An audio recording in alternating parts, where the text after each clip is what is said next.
Assalamualaikum warahmatullahi wabarakatuh. Kembali lagi dengan saya Abdi Prasetyo. Jika di video sebelumnya lebih membahas tentang sabun Arniva Green Yogurt, maka di video kali ini akan membahas lebih detail tentang sabun Nirti Feminine Care Soap. Ini adalah produk kewanitaan ya yang sangat laris sekali, sangat best seller sekali, dipakai wanita tetapi dinikmati para pria. Seperti biasa, yang menjelaskan bukan saya, tetapi orang yang berpengalaman, seorang apoteker dan lulusan sarjana farmasi, perwakilan dari perusahaan yang memproduksi sabun Nirti Feminine Care Soap ini ya. Beliau akan menjelaskan lebih detail tentang sabun ini, mulai dari bahan, kandungan, manfaat, hingga cara penggunaan yang benar. Tidak perlu berlama-lama lagi, tonton video ini dari awal sampai selesai, agar Anda benar-benar paham tentang produk Nirti Feminine Care Soap ini. Nirti Feminine Care Soap. Di sini juga ada 4 komponen utama ya. Ada base-nya, ada pH juicer, ada perfuming, ada active ingredients. Sama untuk bahan bakunya, kita menggunakan lebih banyak itu bahan alami, bahan natural, yaitu minyak kelapa itu tadi. Terus kita tidak menggunakan pewarna ya, jadi insya Allah jauh lebih aman. Terus kita active ingredients-nya ada olive atau minyak zaitun, ada aluminium sulfat yaitu tawas, ada piper betel ekstrak, ada Quercus invictoria gall ekstrak, ada turtle oil, ada peppermint atau menta piperata oil. Kita bahas satu-satu selanjutnya ya. Oke, lanjut. Untuk Nirti Feminine Soap sendiri, kita juga sudah punya nomor notifikasi ya, dan nomor sertifikat halal. Kalau misalkan yang mau cek, bisa dicek juga.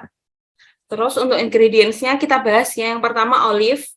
Nah, itu kita tahu melembabkan kulit sebagai antioksidan juga. Terus aluminium sulfat itu atau tawas, itu juga dia membantu mencerahkan area kewanitaan. Terus ada piper betel atau ada sirih ya. Sirih, sepertinya sirih secara empiris pun digunakan ya untuk untuk merawat area kewanitaan ya. Jadi kita pakai juga sirih dalam produk Nirti Feminine Care Soap ini. Dia menjaga kebersihan area kewanitaan dan dia juga mengurangi bau yang tidak sedap yang mungkin muncul dari area kewanitaan. Terus ada Quercus invictoria gall extract, yaitu manjakani juga secara empiris sudah terkenal ya untuk area kewanitaan ya. Dia bersama-sama berkolaborasi lah dengan sirih ini menjaga kebersihan area kewanitaan dan dia juga membantu kelembapan area vagina. Terus untuk selanjutnya ada turtle oil atau minyak bulus ya. Dia mengandung vitamin E juga sehingga membantu menutrisi kulit. Dan peppermint ini mungkin kalau yang produknya belum keluar sih ya. Jadi kalau nanti yang udah nyoba mungkin ada rasa sejuk. Nah, itu ada rasa sejuk, seger, itu berasal dari peppermint ini tadi. Kita menggunakan peppermint ya, untuk membantu menyegarkan kulit. Jadi, rasanya itu semriwing gitu loh, di area kewanitaan. Nah, klaim ini juga insya Allah sudah sesuai dengan peraturan BPOM nomor 3 tahun 2022. Untuk selanjutnya, cara menggunakan sabunnya ya. Kita bisa membasuh organ intim dengan air hangat, bisa basuh dari arah depan ke belakang.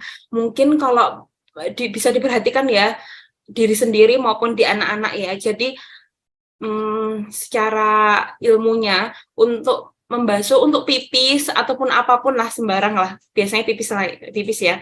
Kita tuh kalau membersihkan area kewanitaan tuh nggak boleh dari belakang. Karena apa?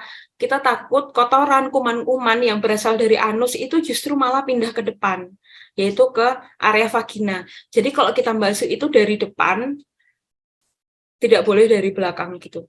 Terus untuk selanjutnya kita menggosokkan sabun Nirti tadi dengan tangan hingga berbusa dan diusap busanya pada organ intim, dibisirkan seperti biasa ya. Terus basuh kembali dari arah depan ke belakang. Sini juga saya sharing tips menjaga organ intim agar tetap sehat, yaitu pertama tidak sering menggunakan panty liner karena ini membuat membuat area kewanitaan itu cepat kering ya. Mungkin bagi yang sudah menikah dan pernah ke puskesmas pas mau menikah itu biasanya ada edukasi ya untuk tidak boleh sering menggunakan panty liner, terutama wanita-wanita yang sudah menikah dan mungkin merencanakan punya anak ya. Terus selalu membersihkan organ intim setelah buang air kecil maupun berhubungan intim. Jadi setelah melakukan suatu kegiatan yang mungkin kita mengeluarkan cairan atau membuat pakaian dalam kita lembab atau gimana, kita harus sering-sering membersihkan gitu ya. Sesering mungkin mengganti celana dalam, terutama ketika banyak berkeringat. Misalkan yang punya kegiatan di luar gitu, misalkan pagi harus ke pasar gitu, sebelumnya udah mandi nih, pagi ke pasar, pulang dari pasar mungkin jam 10, jam 12 gitu. Padahal mandi sorenya masih nanti gitu, nggak apa-apa, ganti celana dalamnya diganti gitu. Sesering mungkin ganti celana dalam sehingga kondisinya itu tetap bersih, tetap nyaman untuk dipakai sehingga tidak menimbulkan adanya jamur Candida albicans yang tumbuh. Tuh. Terus kita menggunakan celana dalam juga yang menggunakan bahan yang menyerap keringat ya, seperti bahan katun gitu, itu lebih bagus lagi. Jangan menggunakan kayak ada sih, tapi saya juga lupa sih nama bahannya apa. Ada bahan-bahan yang biasa dipakai untuk bahan celana dalam juga yang itu nggak menyerap keringat. Saya tidak menyarankan ya, jadi membeli pakaian dalam pun ada aturan khususnya ya untuk menjaga kesehatan, yaitu tidak membeli yang bahannya tidak menyerap keringat. Terus satu lagi, tidak menggunakan pakaian juga terlalu ketat, misalkan celananya terlalu ketat, itu pakaian dalam maupun celana luar terlalu ketat, itu juga nggak nyaman dan bisa menimbulkan banyak masalah pada organ intim. Baik, itu tadi adalah penjelasan detail tentang produk Nirti Feminine Care Soap. Jika teman-teman masih ada pertanyaan ya tentang produk ini, silakan tulis di kolom komentar. Mungkin itu saja yang bisa saya share ya di video kali ini. Saya Abdi Prasetyo, saya akhiri. Wassalamualaikum warahmatullahi wabarakatuh.